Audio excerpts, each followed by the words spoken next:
نبی علیہ الصلوۃ والسلام 4 سال حلیمہ سعدیہ کے گھر رہے۔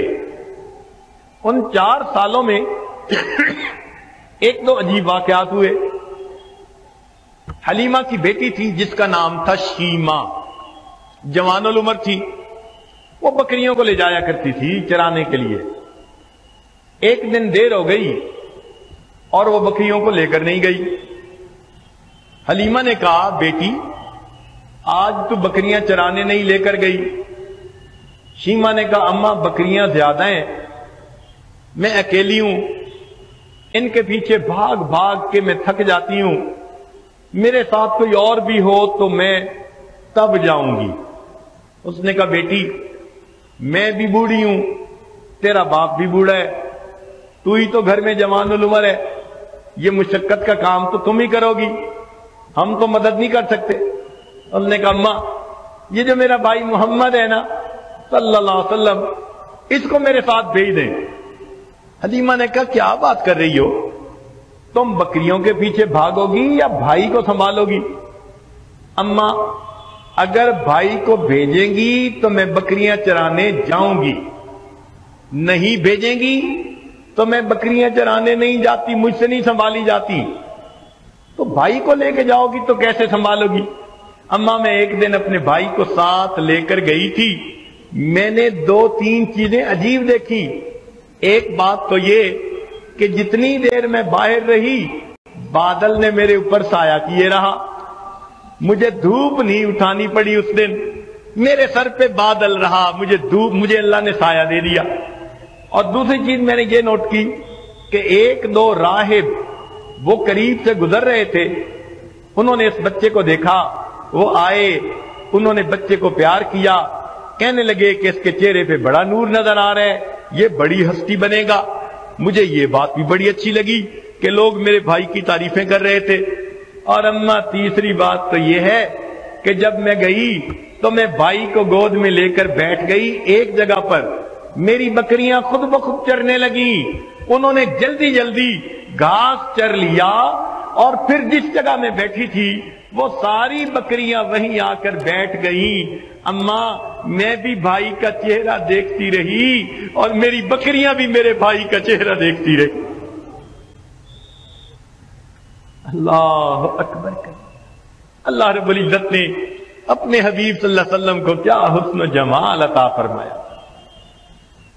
وَأَحْسَنَ مِنْكَ لَمْ تَرَ قَطُّ عَيْنِي وَأَجْمَلَ مِنْكَ لَمْ تَلِدِ النِّسَاءُ خُلِقْتَ مُبَرَّأً مِنْ كُلِّ عَيْبٍ كَأَنَّكَ قَدْ خُلِقْتَ كَمَا تَشَاءُ۔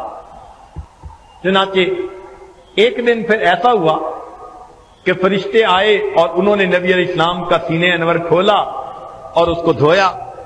اس واقعے سے بی بی سعدیہ ذرا گھبرا گئی کہ اس بچے کے ساتھ کچھ ہو نہ جائے، تو بہتر ہے کہ میں اس کو اس کی ماں کے پاس پہنچاؤں۔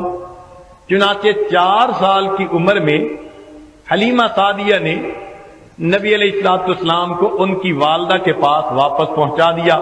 ایک وقت آیا کہ نبی علیہ الصلوۃ والسلام کو اللہ تعالیٰ نے پھر مکہ کا فاتح بنا کر واپس بھیج دیا۔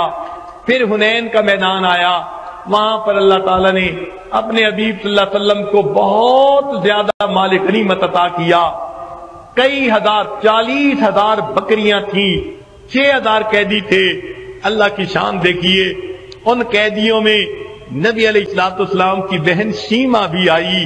چنانچہ نبی علیہ السلام تشریف فرما ہے، ایک صحابی آتے ہیں، آ کر کہتے ہیں کہ اے اللہ کے حبیب صلی اللہ علیہ وسلم، ایک عورت ہے، وہ کہتی ہے کہ میں آپ کے صاحب کی بہن ہوں، ان سے ملنا چاہتی ہوں۔ نبی علیہ السلام سن کر حیران ہوئے، میں تو عبداللہ کا ایک بیٹا، میری بہن تو کوئی نہیں، کون ہے جو کہتی ہے میں بہن ہوں؟ پھر آپ نے فرمایا اچھا اسے آنے دو۔ شیمہ اس وقت بہت عمر رسیدہ ہو چکی تھی، وہ آئیں اور کہنے لگیں کہ دیکھیں میں آپ کی دودھ شریک بہن ہوں، آپ کی پرورش حلیمہ سعدیہ نے کی، اور میں آپ کو گود میں لے کے اس وقت لوری دیا کرتی تھی، ربنا ابقی لنا محمدا، اللہ میرے محمد کو، ہمارے محمد کو سلامت رکھنا، باقی رکھنا، میں تو لوریاں دیا کرتی تھی۔ پھر علیمہ نے دکھائی کہ دیکھو فلاں جگہ کے اوپر جب آپ کے نئے نئے دانت آئے تھے آپ نے کاٹا بھی تھا اور میرے نشان پڑ گیا تھا۔ نبی علیہ الصلوۃ والسلام کو یاد آ گیا، آپ نے فرمایا ہاں واقعی بچپن میں ایسا ہوا تھا، تم میری بہن ہو۔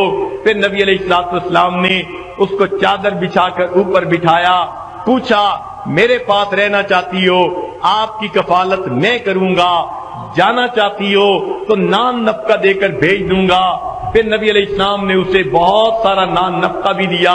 وہ کہنے لگی میرے قبیلہ کے لوگ کہیں گے خود آزاد ہو کے آ گئی، باقیوں کا خیال نہ رکھا۔ نبی علیہ السلام نے قبیلے کے باقی لوگوں کو بھی آزاد فرما دیا، دنیا کو بتا دیا دیکھو بہن کو اس طرح عزتوں سے روانہ کیا کرتے ہیں۔